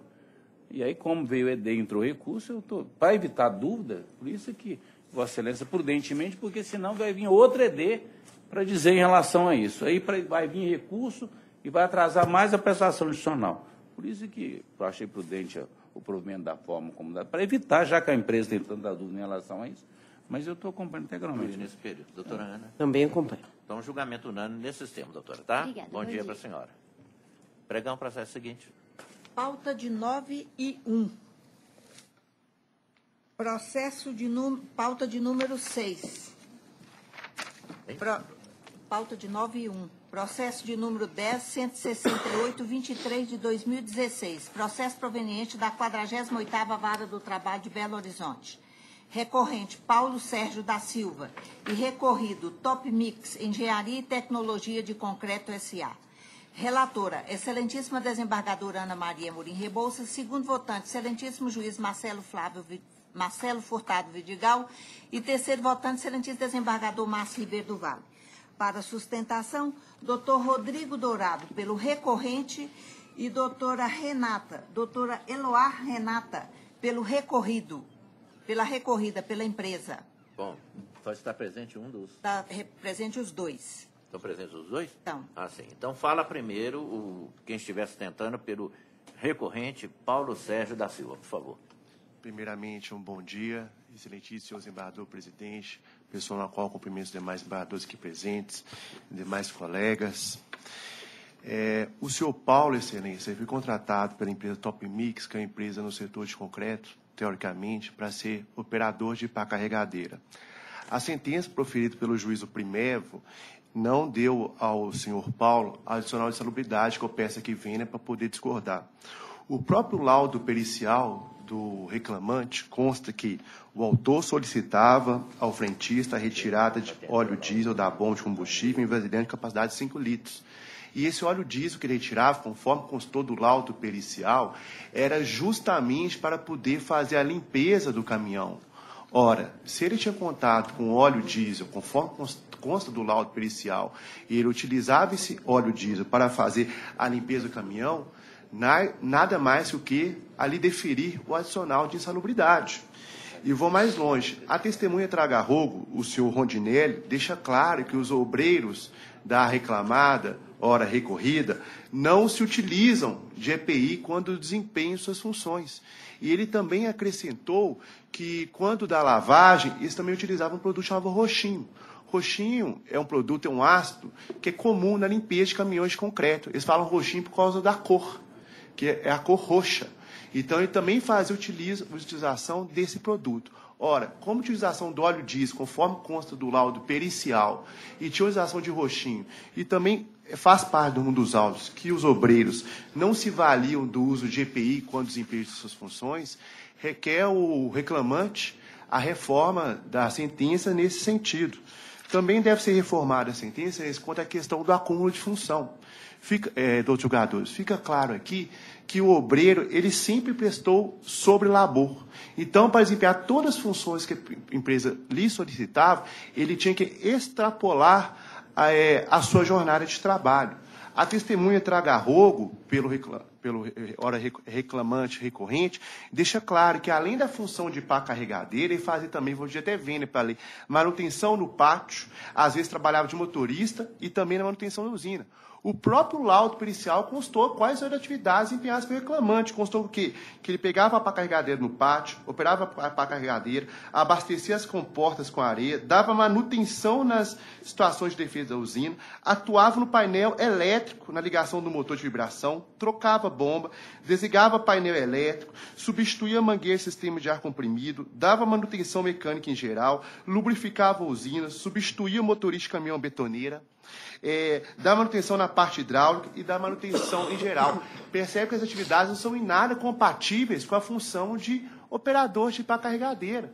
Tanto é que essas atividades aqui também desempenhadas, elas são tanto internas quanto externas. A própria testemunha Traga-Rogo pela reclamada deixa claro que a prática de acúmulo de funções é concorrente, ao afirmar que inicialmente, ela pedindo vênia aqui também para citar, inicialmente ela trabalhava como ajudante de bomba e como lubrificador.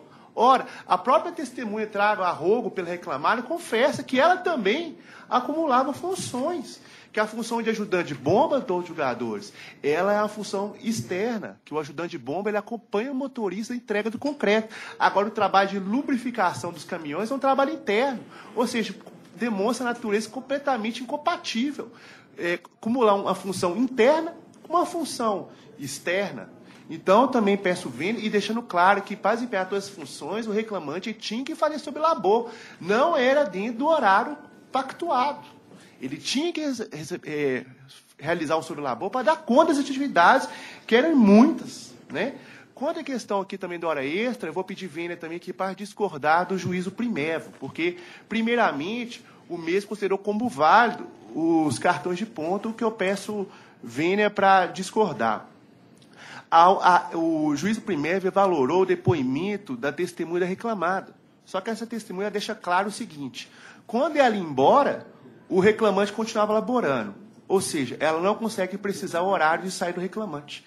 E o horário de início do pacto dela, dessa testemunha, é depois do reclamante, que ele fala o seguinte, que ele trabalhava de 6 a 5, essa testemunha. E quando ele chegava mais cedo, lá o reclamante já o estava.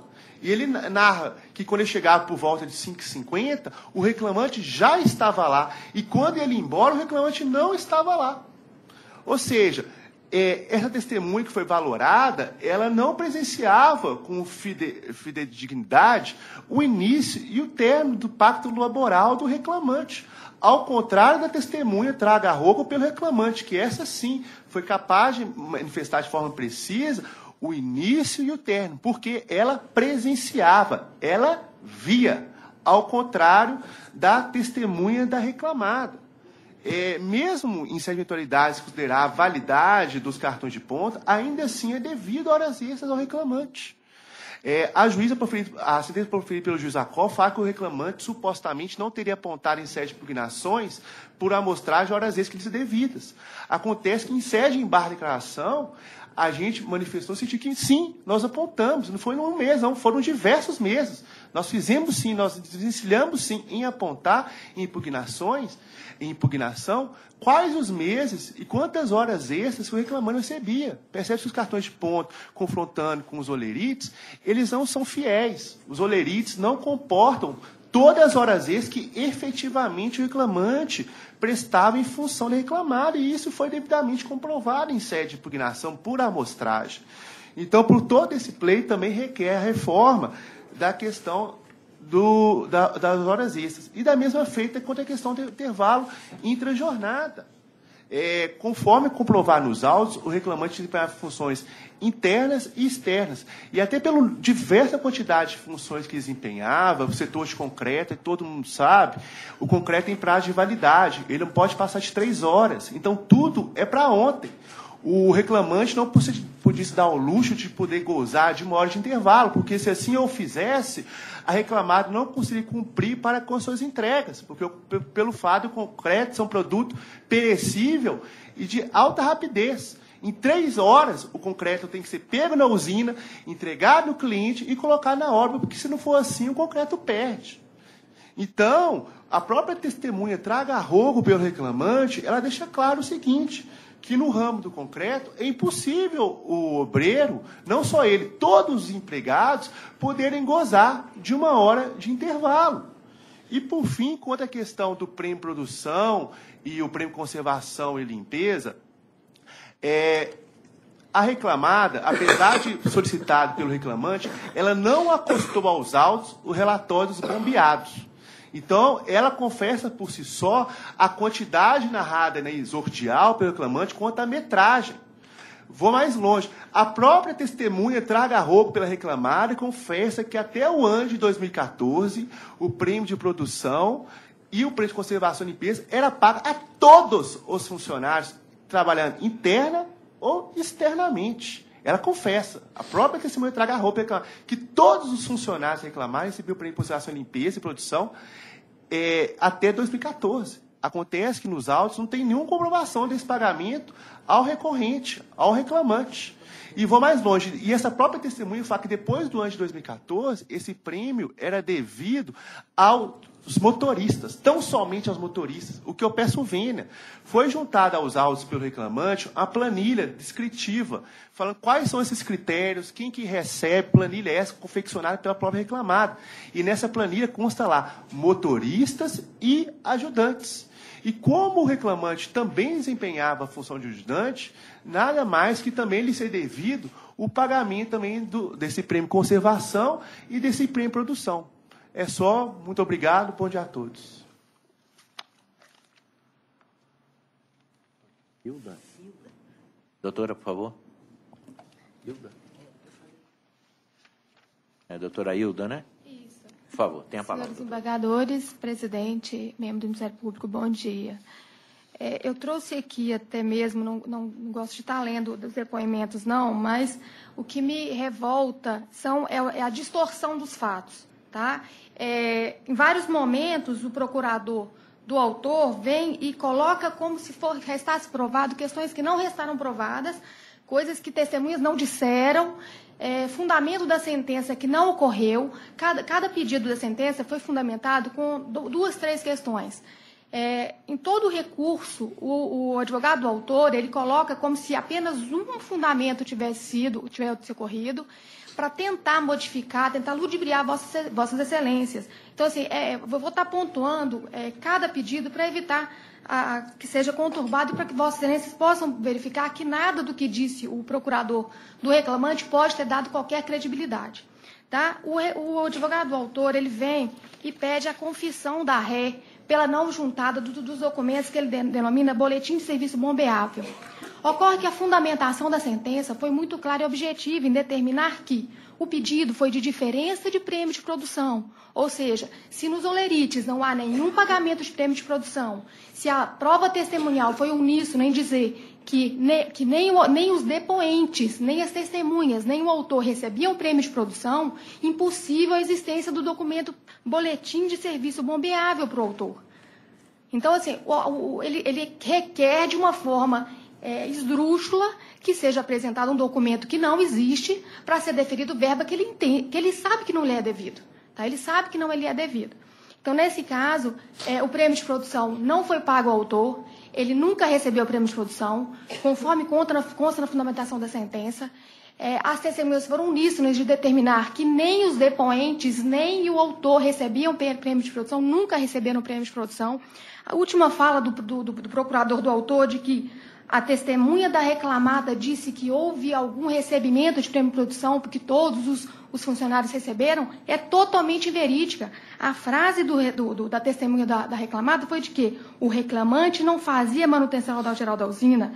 O bombista é quem recebe prêmio de produção e prêmio de conservação. Essa é a fala. Então, nada do que foi colocado é verídico. Causa revolta a sustentação do procurador do autor.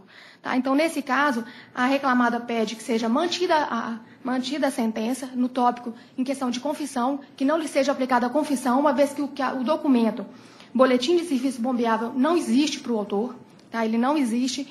Foi restoclado nos olerites que o autor nunca recebeu prêmio de produção. O que foi requerido na peça inicial foi diferença de prêmio de produção. As testemunhas foram uníssonas em declarar que nem as testemunhas nem o autor nunca receberam prêmio de produção. Em outro ponto, o autor ele foi deferido ao autor um intervalo interjornada pela diferença das horas não usufruídas. O autor requer a modificação do julgado, declarando que ele fez colecionou várias jurisprudências, declarando que tem que ser deferido a integralidade das horas do intervalo interjornada. Discorda a reclamada, uma vez que, na literalidade da lei e nas próprias jurisprudências juntadas pelo autor, a frase é de que deve ser deferido integralidade das horas que foram subtraídas e não da totalidade das horas. Se deferir a totalidade das horas, é o vedado enriquecimento ilícito. Se o autor deixou de usufruir de uma hora extra interjornada, não há que se aplicar a analogia ao artigo 71. É totalmente incabível. Então, nessa questão, devido à literalidade da lei, ao vedado enriquecimento ilícito, a reclamada requer que não seja deferido, que seja indeferido o pedido de recurso do autor, no caso do intervalo interjornada. O autor vem insurgindo quando o pedido de insalubridade e periculosidade. Ele foi deferido o adicional de periculosidade pelo período da portaria 1078, de 14 de 7 de 2014. O autor requeriu a modificação do julgado para que ele fosse deferido cumulativamente adicional de periculosidade e insalubridade por todo o período.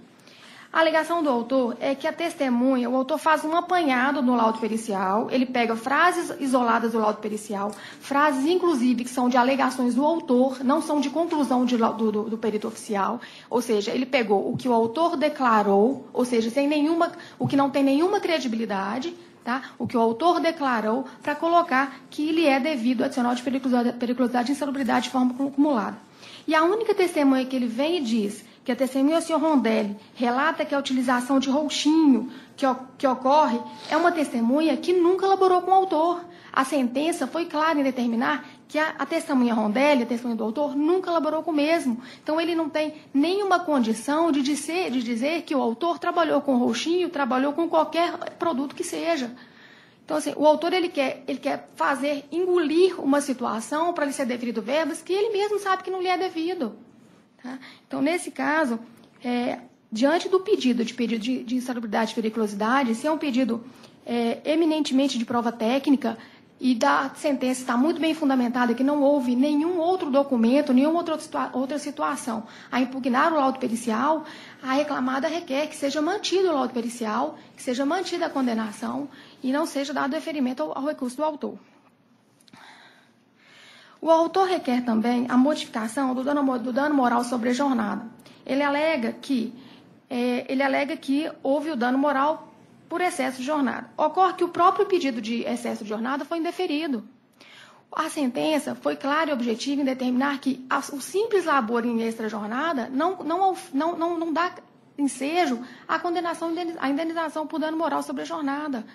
A sobre-jornada que foi alegada pelo autor, ela foi paga, ela foi registrada, ela foi paga, foi dado validade aos cartões de ponto. O indeferimento, o motivo do indeferimento, o fundamento do indeferimento das horas extras foi a validade dos cartões de ponto. Foi a falta de prova do autor a ir contra os cartões de ponto. A única testemunha apontada pelo autor nunca trabalhou com o autor. A testemunha da ré, que trabalhou com o autor, demonstrou que o autor não realizava horas extras, além do que registrado nos cartões de ponto, e que gozava de uma hora intervalar. Então, nesse caso, a reclamada requer a manutenção da sentença para que seja continuado sendo deferido o dano moral extra-jornada, sobre a jornada. O autor requer a modificação ainda em questão do acúmulo de função.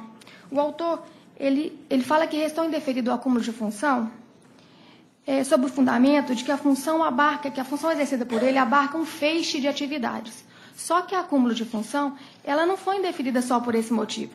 O acúmulo de função, ele foi indeferida porque foi fundamentado na sentença que a atividade do autor, a função do autor, abarca um feixe de atividades e que a prova oral produzida foi de que o autor não acumulava funções.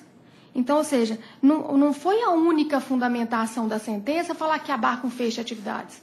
A única testemunha trazida pelo autor não trabalhou com o mesmo. A testemunha da ré que trabalhou com o autor, o seu Francisco, do qual deve ter total credibilidade, ela demonstrou que o autor não acumulava funções. Que o autor acredita que acumulava funções foi analisado pelo julgador de primeiro grau e foi dado como se abarcasse, que a função exercida por ele abarcasse um feixe de atividades. A sentença ela é muito clara e objetiva nesse ponto. Né? A primeira testemunha, do réu, o senhor José Francisco, ele fala bem claro, vou transcrever só um pedacinho para Vossa Excelência, que o reclamante era operador de pá carregadeira, o reclamante não fazia manutenção geral na usina, sendo que, no máximo, colocava a mangueira no lugar quando ela se soltava. Por exemplo, da correia. Esclarece que, quando alguma coisa soltava na usina, ele encaixava. Ou seja, a prova oral produzida foi clara. A prova oral produzida não há que se falar em modificação. A prova de que a testemunha que o autor está tentando validar foi a testemunha que não trabalhou com o mesmo. Então, pede a reclamada que seja mantida a sentença no tópico acúmulo de função. Em questão das horas extras, o autor pede a modificação da sentença para que seja deferidas horas extras. E o único motivo que ele coloca que foi indeferido foi que o juiz de primeiro grau relatou que ele não fez apontamentos de horas extras trabalhadas. O autor, de fato, fez apontamentos, mas todos os apontamentos realizados pelo autor foram de horas extras trabalhadas e pagas. Toda a impugnação do autor, nos autos, consta a manifestação da ré e a demonstração da ré para o ilustre julgador de primeiro grau que todo o apontamento que o autor fez dos períodos todos que ele chegou a colacionar, inclusive no recurso ordinário, foram pagas. Ou seja, não há a fundamentação do autor de que foi indeferido sobre o fundamento de que ele não apontou e que ele apontou. Primeiro, ele apontou as que foram pagas, ou seja, não houve apontamento válido de horas extras laboradas e não pagas. Em segundo momento, não foi esse o único fundamento da decisão para indeferimento das horas extras. Ou seja, o indeferimento foi porque o autor não apontou de forma válida horas extras elaboradas e não pagas. A testemunha, a única testemunha ouvida a rogo do autor... Meio minuto para terminar. Tá, a única testemunha ouvida a rogo do autor demonstrou que não trabalhou com o mesmo e que a prova oral produzida foi da testemunha da ré, de que o autor não trabalhava em horas extras. Quanto às horas extras de intervalo intra-jornada, a mesma situação. A testemunha da ré, que tem total credibilidade, ela estava compromissada. Ela declarou que o autor gozava de uma hora extra intervalar. Então, assim, eu peço a modificação, eu peço a manutenção da sentença, o indeferimento do recurso do obreiro e a consideração de que todas as alegações do procurador não condizem com os documentos que estão nos autos, não condizem com o que aconteceu, não condizem com a instrução. É uma fundamentação totalmente equivocada, tentando ludibriar os vossos julgadores. Então, eu peço que cada fundamentação que tenha sido falada pelo julgador, que seja olhada nos documentos, se ela realmente prevalece. Palavra relatora. Por gentileza, foi suscitar na tribuna que o procurador que está aqui presente faltou com várias verdades, tentar lubrificar Vossa Excelência. Se possível, eu estou com a ata da audiência ali. Eu gostaria de ler um parágrafo do trecho da testemunha da reclamada, porque foi feita acusação grave aqui em tribuna. Na verdade, vai tentar contra até minha honra. A relatora acha isso necessário? Não, desnecessário.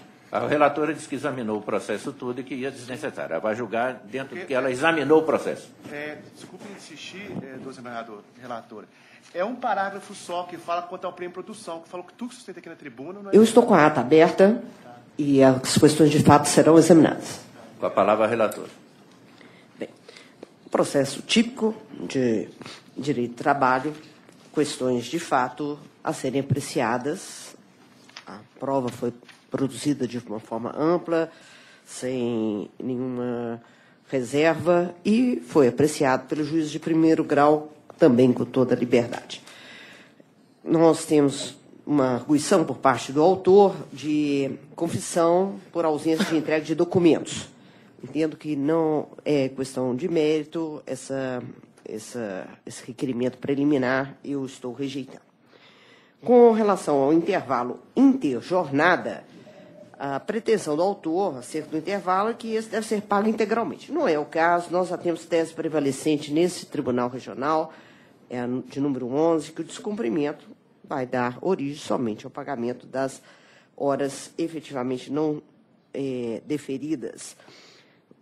Então, eu nego provimento. Com relação ao adicional de insalubridade, a função do reclamante era operador de pá carregadeira, não é operador daqueles outros vários equipamentos que trabalham com concreto.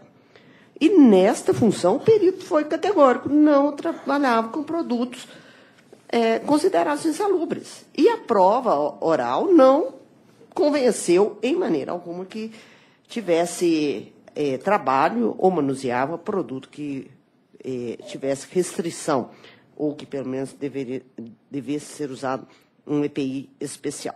Nego provimento. Acúmulo de função. Realmente, o reclamante executava uma série de atividades.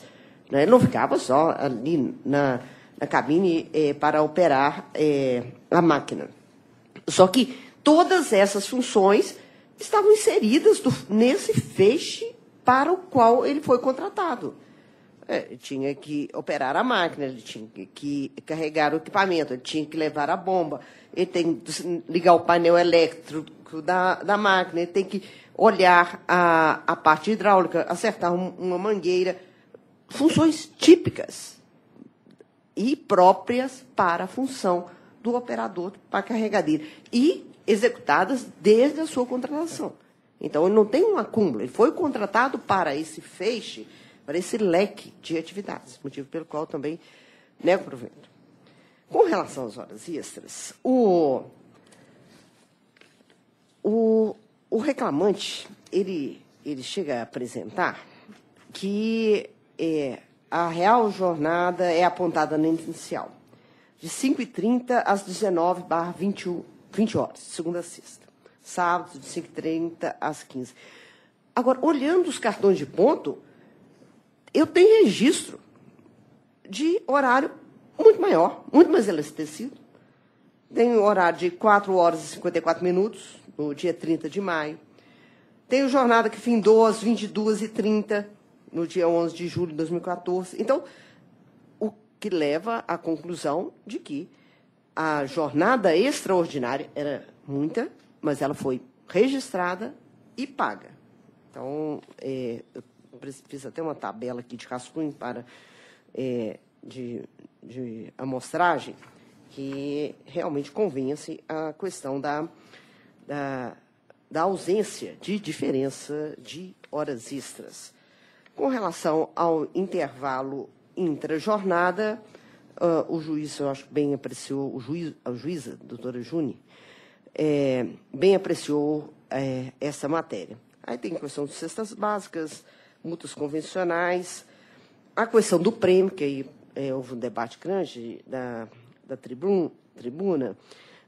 Esses prêmios, desculpa, ao meu ver, eram dirigidos a um segmento nesta empresa. E o segmento de trabalhadores eram os motoristas.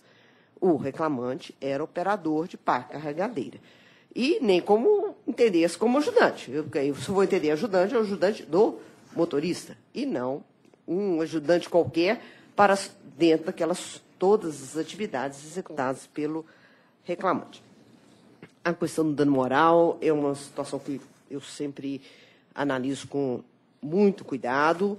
É um ganho que o trabalhador teve quando nós passamos a fazer esta apreciação. Mas o caso concreto tem que ter a substância para a implementação da indenização. Nesse caso, aqui não. O reclamante trabalhou, teve um volume excessivo de trabalho, sim, mas nada que determinasse um dano moral indenizável. Eu nego o provimento. Então, em conclusão, senhor presidente, eu conheço o recurso ordinário interposto pelo reclamante, ressalvo toda a veemência das partes, da tribuna, mas eu, no mérito, nego o provimento. Doutor Marcelo? Senhor presidente, eu também li tópico por tópico, vi a questão dos prêmios, me parece mais uma espécie de um prêmio judicial, não há esse pacto, como o judiciário vai dar uma verba que as partes... Então, eu estou acompanhando integralmente o voto da digníssima juíza desembargadora relatora. Bom, então se desfecha unanimemente assim, negou provimento. Obrigado e um bom dia a todos. Bom dia, doutor. Bom dia, doutor. Obrigada.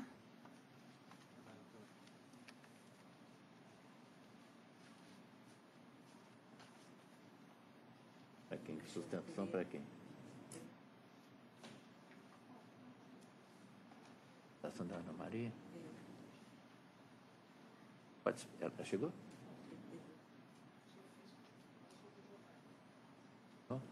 Bom, nós temos... Vamos fazer o seguinte. Chegou? Então, pregão. Processo de número 18 da pauta. Da pauta de 9 e 1. Processo de número 10.689, 13 de 2016. Processo proveniente da Vara do Trabalho de Ponte Nova. Recorrente Francisco Guimarães Filho e Itaú Unibanco S.A. E recorrido os mesmos. Relatora, excelentíssima desembargadora Ana Maria Amorim Rebouças. Segundo votante, excelentíssimo juiz Marcelo Furtado Vidal. E terceiro votante, excelentíssimo desembargador Márcio Ribeiro do Vale. Para sustentação, doutora Cristiane, pelo reclamante recorrente. Doutora Ana Maria, se importaria de ler a conclusão, por favor. Vou ler a conclusão para melhor orientar a advogada, se for o caso da sustentação. Eu conheço os recursos ordinários. No mérito, nego provimento ao recurso do reclamado. Dou provimento parcial ao recurso do autor para determinar a observância da prescrição trintenária relativa ao Fundo de Garantia incidente sobre o auxílio alimentação, retroativas à data do ajuizamento da ação, 1º de agosto de 2016. Mantida a prescrição quinquenal incidente sobre as parcelas reflexas sobre as quais incidirá o Fundo de Garantia deferido. Mandei o valor da condenação porque ele ainda é compatível. Se a ilustre advogada assim o entender, pode sustentar. Posso me manifestar em caso de divergência, excelência? Doutor Marcelo? Acordo. Eu também estou acompanhando. Julgamento unânime, nós temos o voto da relatora, então. Tem mais um. Bom dia, doutora. Tem mais um, excelência. Tem mais um pregão. Qual que é o outro que a senhora tem, doutora? É o 10576-98.2016-5030158. Doutora, esse é da pauta de 9 e 6. Os processos da doutora Anisti foram todos desculpa, retirados. excelência. Perfeito? Muito obrigada, Eles muito retornaram obrigada. a pauta em momento oportuno. Sem problema. Muito obrigada, excelência. doutora. Bom dia. Tudo bem. Pregão é o seguinte. Nós ainda temos alguns, então vamos fazer o seguinte. Da pauta da 9 horas tem o 40 que o advogado. Tudo bem, então faz o seu pregão, vamos acertar isso. Pauta Aí, de que nós 9 temos horas. advogados inscritos. Processo de número 40 da pauta. Processo de número 11.499.06 de 2016. Processo proveniente da segunda vara do trabalho de Nova Lima. Recorrente Vale S.A. e recorrido Pablo Frederico dos Santos Félix. Relator, excelentíssimo desembargador Márcio Ribeiro do Vale. Segundo votante, excelentíssimo desembargador César da Silva Peçanha. E terceiro votante, excelentíssima desembargadora Ana Maria Morim Rebouças. Para sustentação, doutor Daniel, pelo recorrido ausente. Bom, quem está recorrendo aqui é a Vale, o recorrente é a Vale. O recorrido é Pablo. Eu examinei a questão toda, é um ROPS. E, ao final, eu estou conhecendo e negando provimento ao recurso da empresa. Doutor César. Acompanhando. Doutora Ana? De acordo. Unânime. Nós temos ainda algum de advogado inscrito na pauta da doutora? Não tem mais não? Todas as sustentações terminadas aqui? Todas. Bom,